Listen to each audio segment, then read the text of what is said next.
Ma'am recording on. Recording on करती हूँ।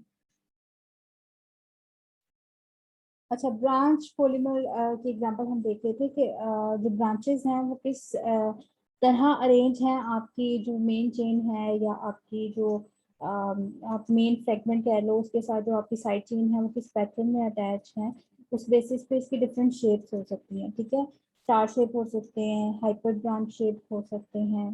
ठीक है, आपके पास ग्राफ शेप हो सकते हैं, इसके अलावा नेटवर्क शेप हो सकते हैं जिन्हें पॉलीमर नेटवर्क कहा जाता है, या फिर इन्हें डेंड्रीमर भी कहा जाता है। डेंड्रीमर्स क्या है कि आपको नजर आ रहा है कि यहाँ पे बहुत ज्यादा ब्रांचेस हैं, तो अगर ऐसा पॉलीमर हो जिसमें बहुत ज्यादा ब्रांचेस हों तो उस पॉलीमर को डेंड्रीमर्स कहा जाता है। Polymers with many branches are known as dendrimers. अच्छा, ये जो ब्रांच पॉलीमर होते हैं इनकी जो टेंसाइल स्ट्रेंथ होती है या इनकी जो डेंसिटी होती है या जो इनका मेल्टिंग पॉइंट होता है, ये तीनों ही लो होते हैं।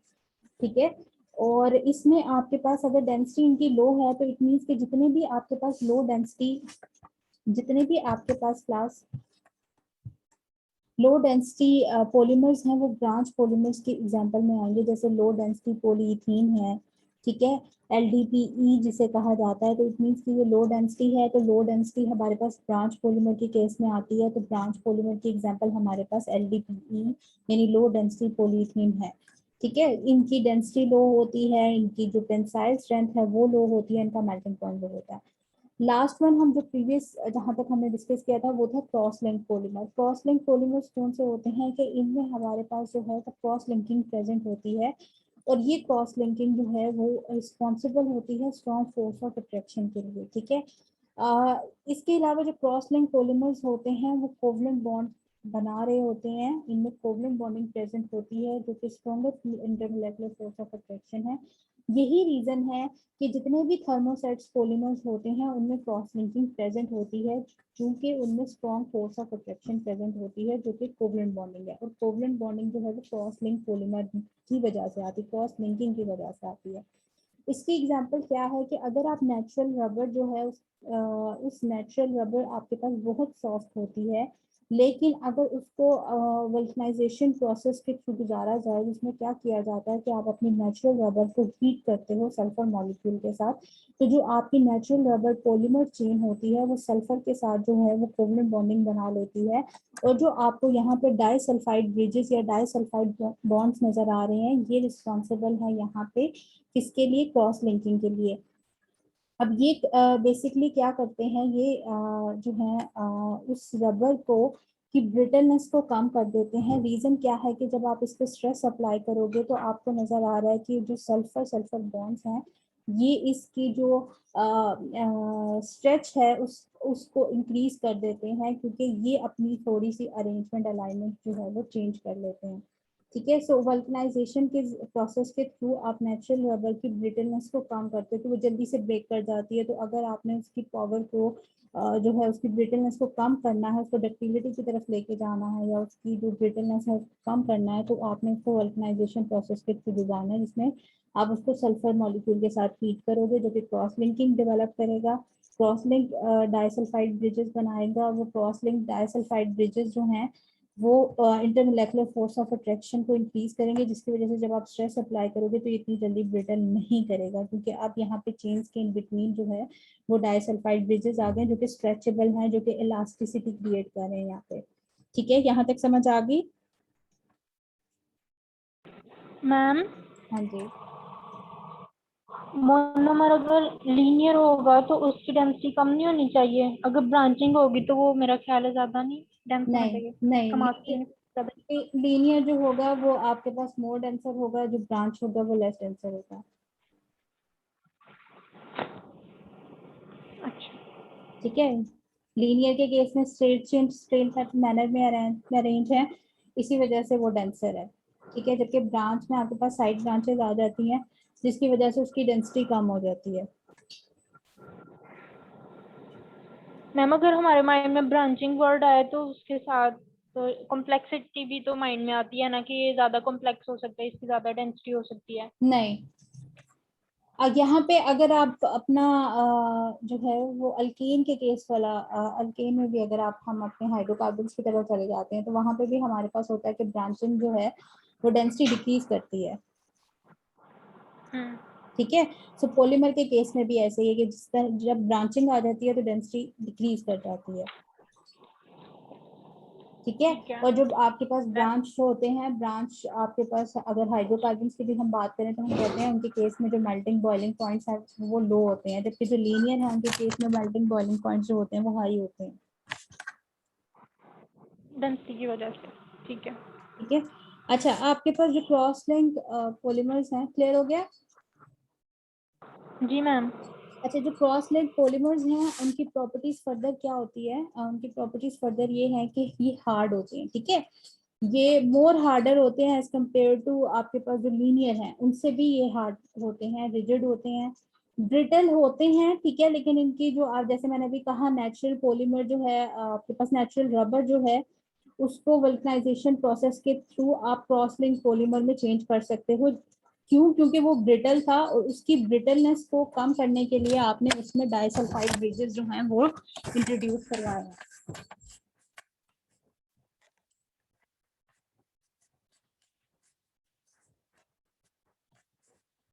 ठीक है, अच्छा इसकी जो एग्जांपल है क्लास उसमें आपके पास क्या है? बेकिलाइट हो गया, मेलामाइन हो गया, फॉर्मल्डिहाइड रेजिन्स हो गए। बेकिलाइट की फिर फॉर्मेशन देखोगे तो आपको क्रॉस लिंकिंग नजर आएगी।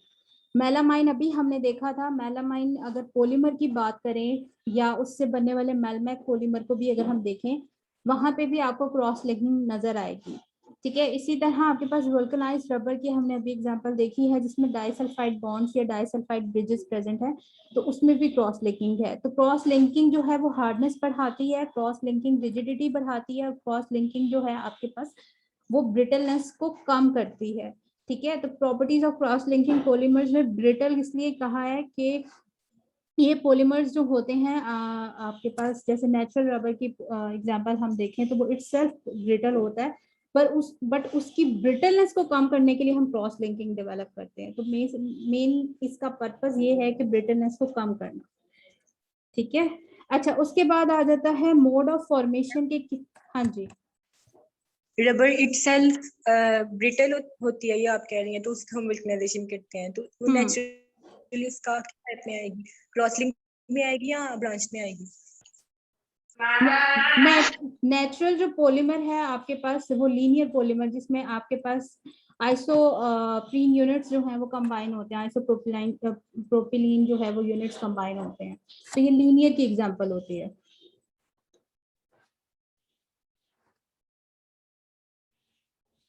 ठीक है, बट उसमें आप क्रॉस लिंकिंग डेवलप करके उसकी जो स्ट्रेंथ है या उसकी जो इंटरमोलेकुलर फोर्सेस हैं उसको बढ़ा देते हो। ठीक है, मैम वो भी हफ्ता बात कर रही थी तो मुझे ऐसा लगता है कि जो चीज लीनियर होती है उसका वॉल्यूम ज्यादा होता है, तो मैम अगर वॉल्यूम ज्यादा हो तो डेंसिटी कम नहीं हो जाती? Linear polymers are more denser. ठीक है, आप इसको कंफ्यूज कर रहे हो। आप हाइड्रोकार्बन जो आपके पास कॉन्सेप्ट है अल्कीन और वहां पे आप देखो तो वहां पे भी यही होता है, जो आपके पास लीनियर चेंज होती हैं या जो लीनियर हाइड्रोकार्बन होते हैं उनका मेल्टिंग बॉइलिंग पॉइंट हाई होता है एज कम्पेयर टू ब्रांच। ठीक है, सो यहाँ पे भी आपके पास जो लीनियर है उनका मेल्टिंग बॉइलिंग पॉइंट हार्ड होगा। ठीक है, उनकी रिजिडिटी ज्यादा होगी क्योंकि उनमें एक सीक्वेंस एक ओरिएंटेड अरेंजमेंट आ रही है। अब यहाँ पे एक और कॉन्सेप्ट अप्लाई होता है आगे अगर आप देखोगे, टेक्टिसिटी वाला कॉन्सेप्ट अप्लाई होता है। ठीक है, और एक और जो पॉलीमर के केस में कॉन्सेप्ट अप्लाई होता है वो है क्रिस्टैलिनिटी यानी क्रिस्टलाइन स्ट्रक्चर या अमॉर्फस नेचर। तो जो लीनियर पॉलीमर होते हैं उनमें क्रिस्टलाइन यूनिट्स या आप कह सकते हो रेगुलर पैटर्न ऑफ अरेंजमेंट ज्यादा होता है।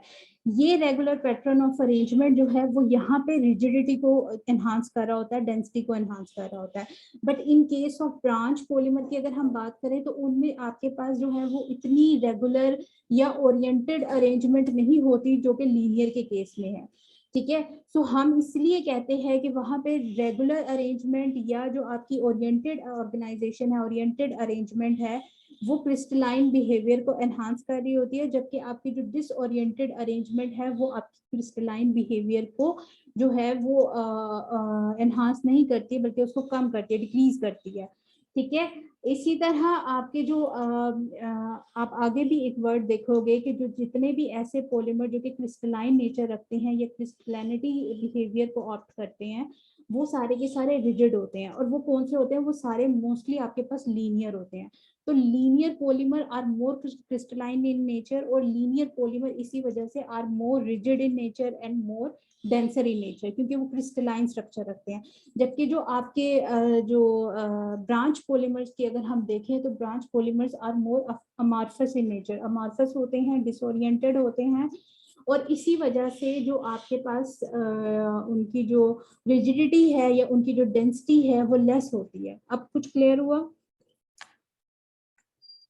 जी मैम ठीक है।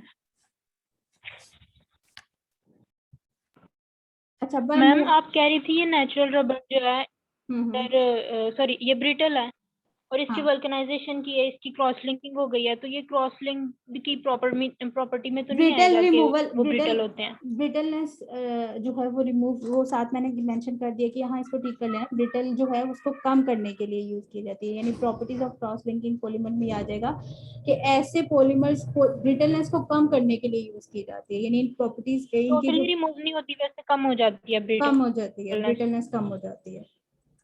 ठीक है। ओके।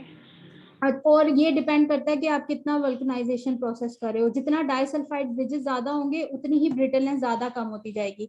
मतलब जो रबर है हमारे पास जो टायर्स में यूज की जाती है, ठीक है, उनमें उसमें वल्कनाइजेशन जो प्रोसेस किया जाता है वो हमारी जो नेचुरल जो हमारी रेजर है या जो रबर है उससे ज्यादा वल्कनाइजेशन की जाती है। ठीक है, तो उसमें डाइसल्फाइड ब्रिजेस का नंबर ज्यादा होगा as compare to synthetic rubber. ठीक है, जो टायर्स की ये जो व्हीकल्स के जो टायर्स होते हैं उनमें जो रबर होती है उसमें जो आपका वल्कनाइजेशन या डाइसल्फाइड ब्रिजेस का नंबर है वो ज्यादा होता है, उसमें क्रॉस लिंकिंग ज्यादा की जाती है ताकि वहां पे ब्रिटलनेस मजीद कम करनी होती है। तो इसको करेक्ट कर लेना, यहाँ पे ब्रिटलनेस जो है properties of cross linking polymer की कम होती है, यानी लेस ब्रिटलनेस। ठीक है। अच्छा, by mode of formation of classification of polymer की अगर हम बात करें तो किस तरह ये बन रहे हैं उस बेसिस पे इनको क्लासिफाई किया जाता है addition polymers and condensation polymers में। एडिशन पॉलीमर्स को चेन ग्रोथ पॉलीमर्स भी कहा जाता है। रीजन क्या है कि इसमें क्या होता है कि एक चेन बन रही होती है और वो चेन ग्रो कर रही होती है, और वो चेन किस वजह से ग्रो कर रही होती है? बाय एडिशन ऑफ मोनोमर्स, कि डिफरेंट मोनोमर्स जो हैं वो एड अप हो रहे होते हैं और एक चेन बना रहे होते हैं। और हर वो चेन जो है वो ग्रो क्यों कर रही है?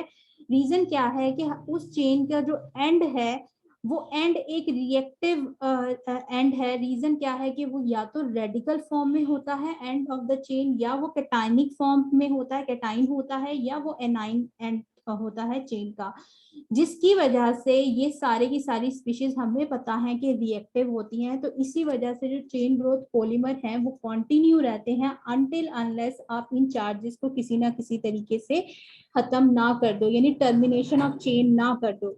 ठीक है, तो चेन ग्रोथ पॉलीमर्स में आपके पास जो है वो एक ही तरह के मोनोमर्स जो हैं वो चेन रिएक्शन के थ्रू एडिशन कर रहे होते हैं, यानी एडिशन ऑफ मोनोमर्स हो रही होती है और एक चेन रिएक्शन हो रहा होता है जो कि कंटिन्यू रहता है।